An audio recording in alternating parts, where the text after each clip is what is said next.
नमस्कार दोस्तों, आज हम बात करेंगे बच्चों से जुड़ी एक समस्या के बारे में। हम जानेंगे नॉक्टर्नल एनिरोसिस यानी कि बेड वेटिंग के बारे में। जैसे कि छोटे बच्चे जो हैं जो बिस्तर गिला कर देते हैं सोते समय, ये पेरेंट्स को काफ़ी परेशानी का सामना करना पड़ता है रातों में। तो इसके लिए कौन सी होम्योपैथिक मेडिसिन है, इसके ट्रीटमेंट को इसको हमें लेना कैसे है, तो बने रहिए हमारे साथ। मैं देवेश यादव स्वागत करता हूँ आपके अपने यूट्यूब चैनल होम्यो क्लिक पे। पहले हम एडल्ट्स के बारे में बात करते हैं। तो जो हमारा यूरिनरी ब्लैडर है, जहाँ पेशाब की थैली है, तो जब उसमें पेशाब भर जाती है, वो फुल हो जाता है, तो हमारे ब्रेन को एक सिग्नल जाता है। ये नॉर्मल कंडीशन में होता है कि हमारे ब्रेन को एक सिग्नल गया कि अब आप यूरिन का डिस्चार्ज कराइए, आप जाइए पेशाब कराइए। लेकिन ऐसी कंडीशन में कई बार ऐसा होता है कि आपके पास आसपास जगह नहीं है या आप नहीं जा सकते, आप कहीं बिजी हैं, तो फिर ब्रेन से फिर से सिग्नल आता है कि नहीं, अभी आप कंट्रोल करो, अभी आप थोड़ी देर बाद डिस्चार्ज करना। जब आपका नर्वस सिस्टम वीक होता है तो ये आपको कंट्रोल नहीं कर पाता आपका ब्लैडर, और यूरिनरी डिस्चार्ज हो जाता है, ठीक है। या फिर जब आपका ब्रेन इसको कहता है कि जब आप डिस्चार्ज करो, फिर आप डिस्चार्ज करते हो, तो ये नॉर्मल कंडीशन में हो गया। लेकिन अब नॉर्मल कंडीशन में क्या होता है कि ब्रेन के जो सिग्नल भेजता है हमारे ब्लैडर तक कि आपको अभी कंट्रोल करना है, हो नहीं पाता, बच्चा इसे कंट्रोल नहीं कर पाता है, तो इसकी वजह से उसे प्रॉब्लम होती है और ये डिस्चार्ज हो जाता है। जैसे कि बच्चों की कंडीशन में बात करें तो 6 से 7 साल तक के बच्चों में ये बेड वेटिंग की समस्या ज़्यादा दिखाई पड़ती है। इसका कारण ये है कि इनका जो यूरिनरी सिस्टम और वहाँ पे जो नर्वस सिस्टम है यूरिनरी ब्लैडर से जुड़ा हुआ है, जो कि ब्रेन को सिग्नल भेज रहा है कि अभी आपको यूरिन करना है या नहीं पास आउट करना है, वो अभी वीक है, ये अभी प्रॉपर डेवलप नहीं हो पाया।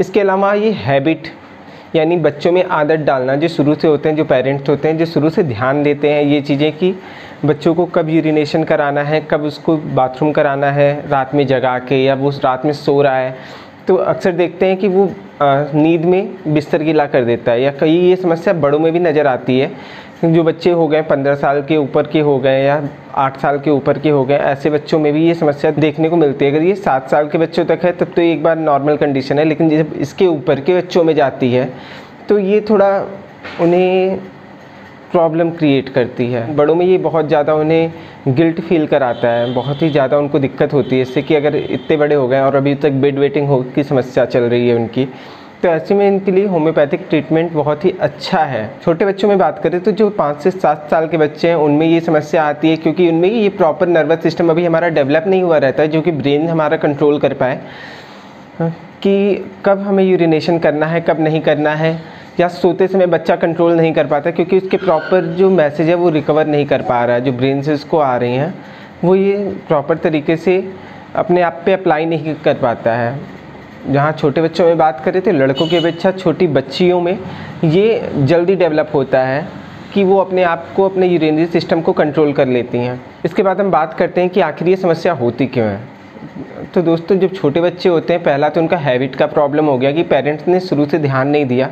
क्योंकि अगर आप अपने बच्चों को शुरू से एक आदत में, रूटीन में ये चीज़ यूरिनेशन के लिए या बाथरूम के लिए उसको एक आदत डलाएंगे कि आपको वो बता के करे, या वो उठ के बाहर करे, बेड पे ना करे, या रात में आप उसको एक हैबिट डला दें कि वो बेड पे ना करे, सोते टाइम या सो के बीच में उठ रहा है, या आप उसको हैबिट की बात होती है ये, अगर आप उसकी हैबिट में शुरू से डला रहे हैं तो फिर ये समस्या नहीं आती है। दूसरी चीज़ ये हो गई कि जेनेटिक प्रॉब्लम, अगर किसी के पेरेंट्स में भी ये कभी समस्या रही हो फिर ये बच्चों में आने की संभावना रहती ही है।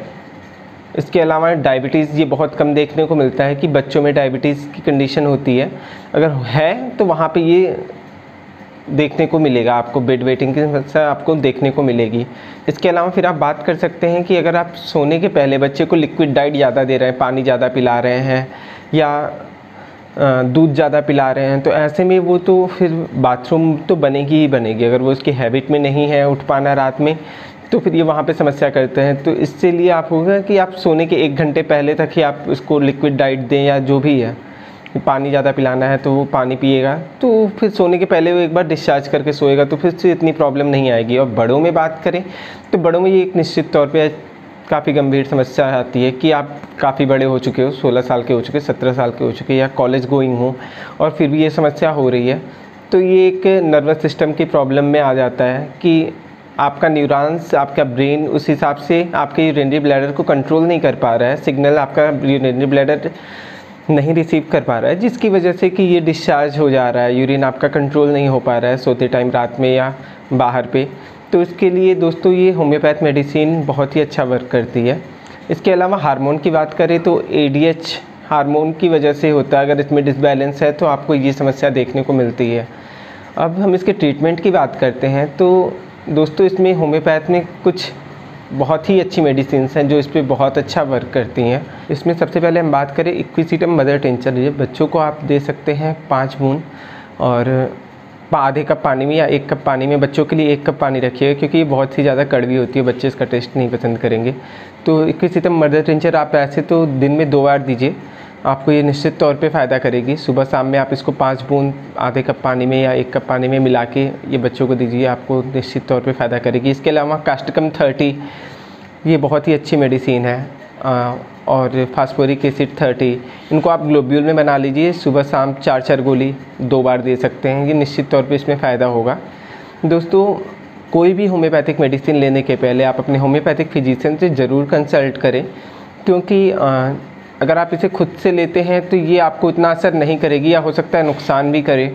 क्योंकि अगर ये होम्योपैथिक फिजिशियन से आप अपने डॉक्टर से इसे समझ के लेंगे तो आपके शरीर में उस समय क्या लक्षण आ रहे हैं उस हिसाब से आपके सिम्टम्स और दवा के सिम्टम्स मैच करने के बाद ही वो आपको देंगे। इसके अलावा इसके साथ और कौन सी दवाएं चलानी हैं वो भी वो आपको प्रीफर करेंगे।